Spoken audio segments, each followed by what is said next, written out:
Well, today we're going to go over some custom CISSs for the Epsons. This is a 1260 milliliter that I just finished for a customer.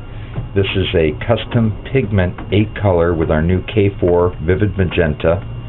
And you can see this printer is now printing. This is an R2880.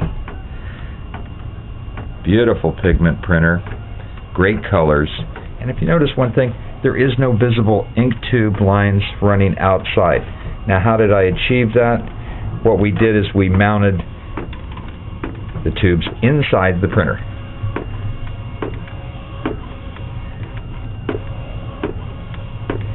So, unlike traditional installs, this is mounted inside. We've taken the cover off, modified the printer, nice and quiet.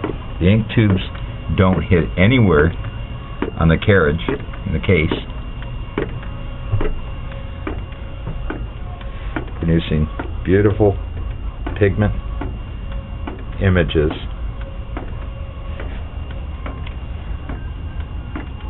Nice clean way to install an R2880.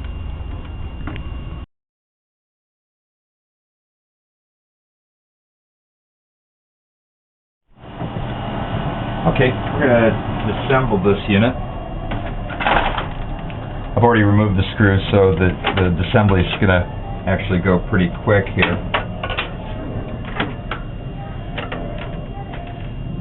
Let's take the cover off here, pry this open, pop it open, take that out, work around the plastic.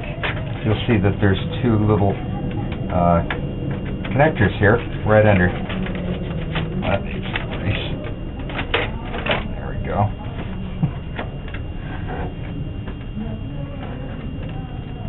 One, two, three. Pops this open. Pull this out. Pull the connectors out. That aside. Okay, now your screws. Take these covers off. That cover's already been removed. Pop that. Screw here. This side, same thing. Covers off. Screw on this side, down here, and also on this side. Then your back cover, you're going to have 3 screws in the back. Once you've negotiated those pieces all off, go ahead and lift carriage cover off.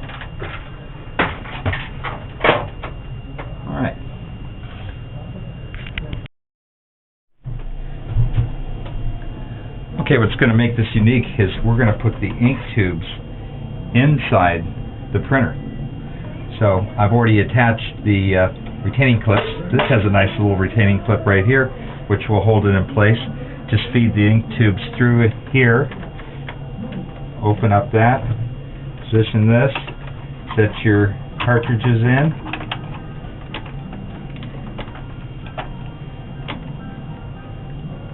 I wanted something that looked like the original, like the manufacturer's systems. So I'm going to bring this to the farthest point right here, and I know I've got enough travel, and that attach the tube. There we go. Carriage moves nice and smooth. I'll insert a little piece of plastic right here just to elevate the tubes at the right angle, and now the travel will be so smooth as this runs back and forth. We'll reassemble it. Well, here's a shot of the ink tubes running out, and now I'm going to put the final case on, the side of the case on. Make sure that I've actually taken one of the retaining clips off of there so that there's free flow of the ink, and then put your final little trim piece. And this is the beauty of this setup, just the way the ink tubes are arranged. There is just a very simplistic way of attachment here at the top. When it stops, I'll show you. But this is a very clean way to do it. That noise you hear is the cable, Epson's cable. It's not the ink tube cables. Well, here's a shot of the ink tubes and how they're arranged.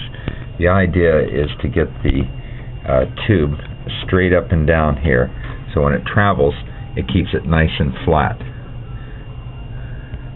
And that's arranged by just taking the yellow, moving it over to the side, bringing the tube up perpendicular, the black underneath, and then putting the retention bar right in there.